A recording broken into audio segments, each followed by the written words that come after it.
noble initiative de l'OMRH pour honorer les meilleurs employés de la fonction publique et de la direction en général en second lieu, d'avoir embrassé ce projet pour honorer les meilleurs cadres et employés.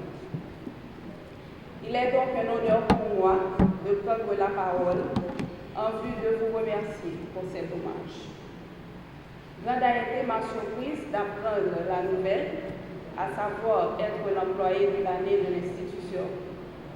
Non pas que je le mérite, mais connaissant le nombre d'employés modèles rencontrés durant mes presque 18 ans de carrière dans cette institution, j'en ai rencontré pas mal qui mériteraient ce titre au même titre que moi. Depuis l'annonce de cet honneur qui m'a été faite, je n'ai cesse de penser à vous tous, qui avez consenti à vous dévouer corps et âme pour l'avancement de cette institution qui nous est chère. Un honneur et un privilège pour moi de le partager avec vous, mes collègues de la direction de la communication et des relations publiques, ainsi qu'avec ceux des différentes directions et services avec lesquels je collabore au quotidien.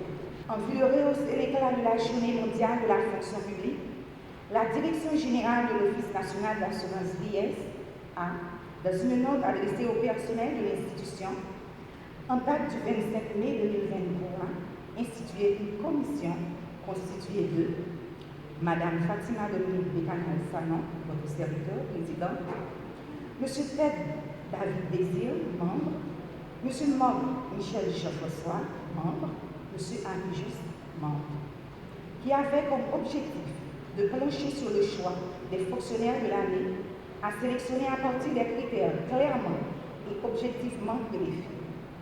Saisissant à bras le corps, la prescription de la direction d'autorité, les commissionnés se sont attelés immédiatement à la besogne en établissant une méthodologie de travail axée sur les points suivants: la discipline, la contribution à la bonne marche de l'institution, le sens de l'innovation, le sens de l'engagement, l'ancienneté.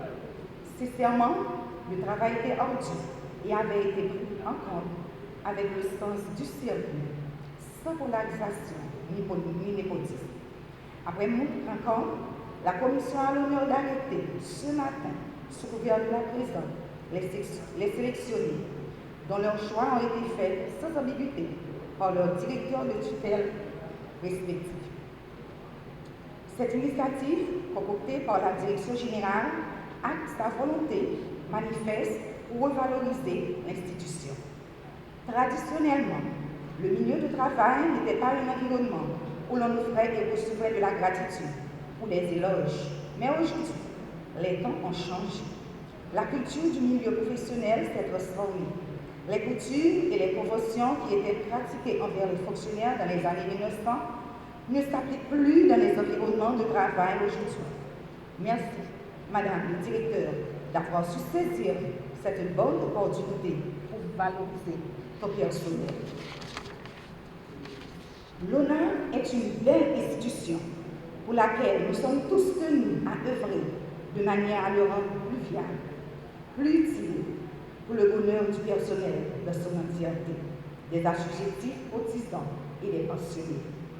Les commissaires, en mon nom, vous remercient, Madame le directeur général, pour la confiance placée en nous, en vous renouvelant sa pleine et entière collaboration dans des initiatives similaires qui concourront au rendement, à la motivation, au bien-être, somme toute, à la stabilité holistique de l'office.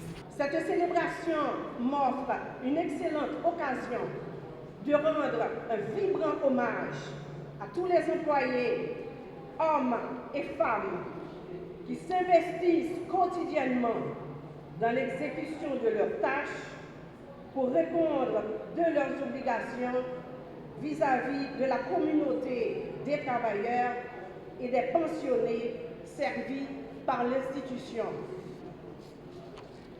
Il m'est également agréable de rappeler le thème consacré à cette journée, cette année, par la primature.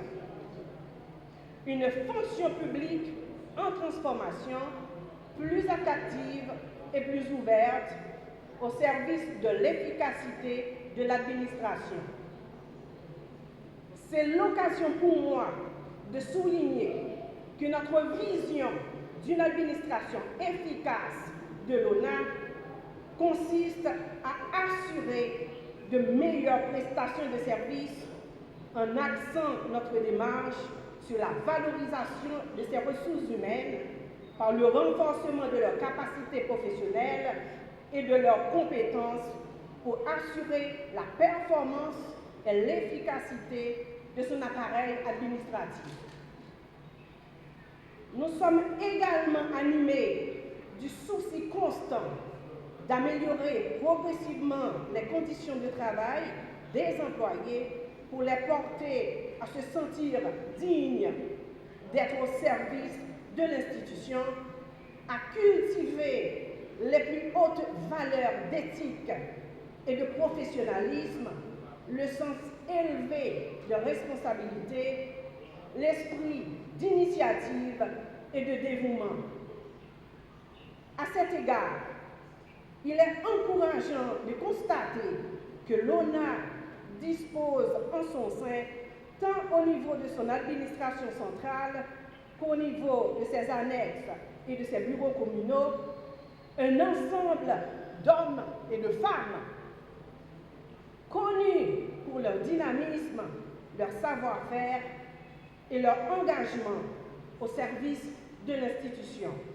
Mesdames, Messieurs les récipiendaires, la Direction générale se félicite d'avoir mis en branle le processus qui a abouti à votre désignation comme employé exemplaire de l'institution à l'occasion de la célébration de la Journée mondiale de la fonction publique.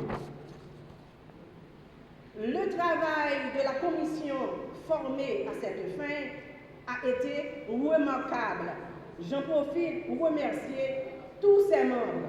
Je voudrais particulièrement saluer et féliciter Madame Dana Ulysse Léger, notre lauréate, qui n'a pas démérité du choix de l'institution pour être honorée au niveau national, sans passer sous silence celles et ceux d'entre vous qui se sont distingués par votre comportement et les qualités exceptionnelles dont vous avez fait preuve dans l'exercice de vos fonctions. Votre présence à mes côtés autorise tous les espoirs pour l'ONA de pouvoir compter sur un personnel dédié au service public. Vous êtes sans conteste les symboles du potentiel de l'ONA à mettre à contribution pour renforcer l'efficacité de son travail administratif.